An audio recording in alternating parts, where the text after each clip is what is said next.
This is a quick addendum video to the normal badging video for the lathe. So we just got this super cool new Laguna lathe. It's 2436, meaning it has a swing of 24 inches, 12 from the spindle down to the ways, so 24 in total, and then 36 inches long. It's also about 12 times as powerful as our old one. The old one was a 1/4 horsepower, this is 3 horsepower. So there's a new beast, and I want to go over the differences so that you can use it safely. So here we have variable speed control. You turn the knob here and it will change the speed. I'll scan it so you can see that. It currently does not have a foot pedal, so it just operates like a normal lathe by pushing the button. Soon we will have the foot pedal for it so that you actually push the foot pedal to get it to turn on. It has 2 speed settings, like high and low.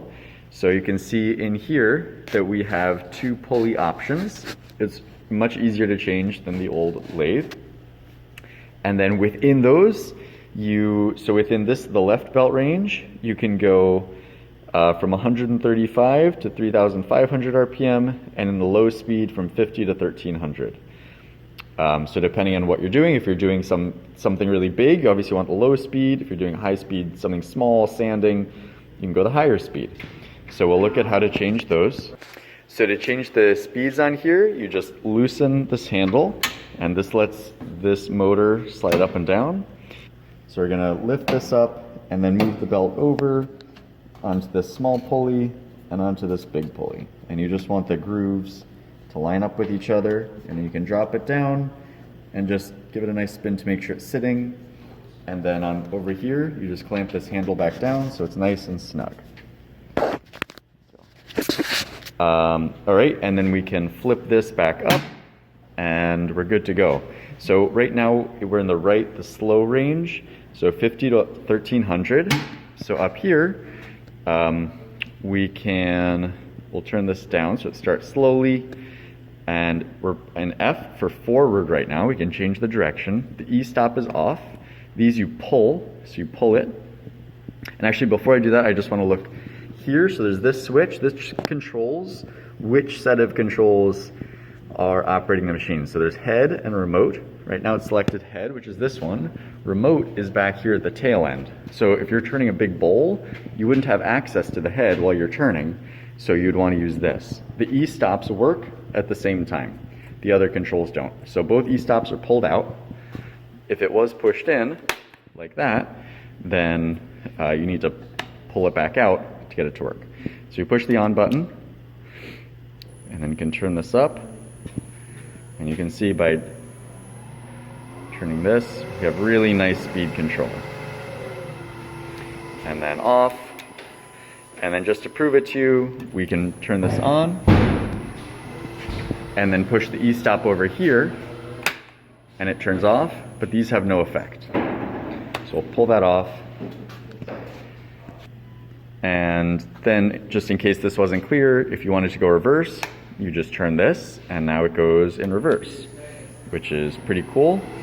Bear in mind that anytime you go in reverse, you need to make sure that the accessory you're using has a set screw that is screwed onto here. If it's not, it'll just unscrew itself, which would obviously be very dangerous. There's a light up here. You just push the button to turn the light on. And then this vacuum accessory, you just plug the shop vac hose right into the bottom here and place the vacuum wherever you need it. Coming down to the tail end, we saw the remote control. Here we have the live center and the keyless chuck, which can go in the tailstock or the headstock. Same for removing tools from the tailstock. You just screw it backwards until it pops out. And we have this lock here when you want to lock tools in. Here are the tools that are held back here, including the ramrod, which is used the same way. So this just goes in the tail end when you want to knock a tool out that's being held with a taper, and it pops it out the front. And this red handle tool is used specifically for this faceplate. So it just has a hole in the side to help you release it. Here is a spindle lock. So as an example, we can put this faceplate on, screw it on here, And if we were spinning, it'd be on there, really tight. When you want to remove this, you push the spindle lock and then turn it until it engages. So now it's locked. And if it were tight, you could use this bar to help remove it. This is the only faceplate that has this. You can also see here that there are 2 holes for set screws, and down here is the set screw wrench. So you'll use this Allen key when you want to tighten this to spin in reverse. If you don't, it'll come flying off on you. So here we can take this off and put this back. And then we can look at some of the other accessories down here. Most of them are the same except for this big one. So this screws on just the same. And it has these little nubbins on it that you use to hold on to the workpiece. So this is mostly for big bowls where you want to be able to hold on to the edge of a bowl. There are different kinds of nubbins that can go on. And then we're just going to bring it down and push the spindle lock here so that we can tighten it. Now it spins nicely. In this nubbins box, there are all different kinds that you can use to grab onto your piece so that you can hold it. And then the wrench for this lives right down here. So this is the chuck wrench that's used to make this bigger and smaller. So this is obviously a great accessory. Bear in mind that the top speed here is 600 RPM. This doesn't hold it terribly firmly. This is a slow speed accessory. The other pieces down here are mostly the same. Face plates, screws for the face plates, the spur drive, the woodworm screw, and the center finder. I'm going to replace this. To move the pieces, like the tailstock, headstock, and banjo, you just loosen it and then move it around. So this is obviously a huge improvement over our old lathe. You can slide it to wherever you need it and then just clamp it in place.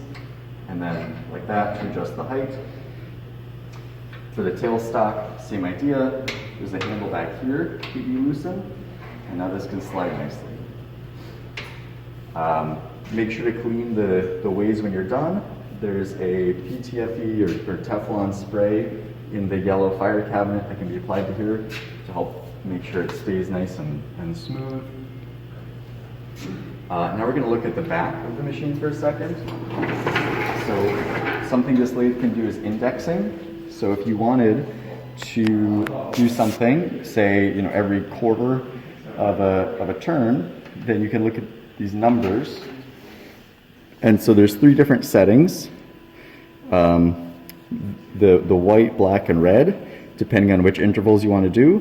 But let's say we wanted to do the white one, then we would set it down here. It has 14 marks, then 36 and 48. So if you wanted to do every 7 or something, then 14 might be the right one. If you want to go every 12, 36, you get the idea. So you slide this up and down to get it to, if you wanted the 14 mark, 36 or 48.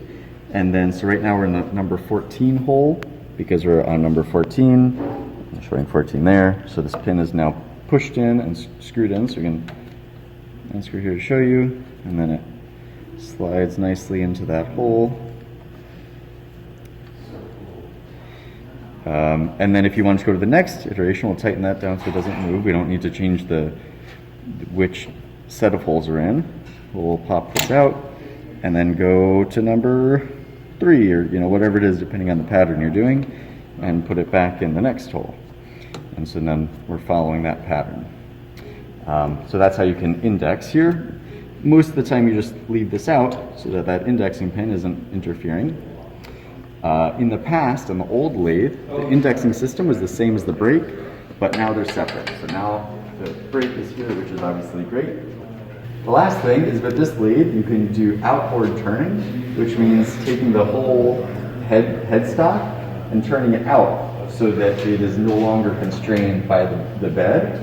That is pretty advanced. I'll probably talk to a facilitator before doing that because you need to figure out how to hold the tool in a safe way.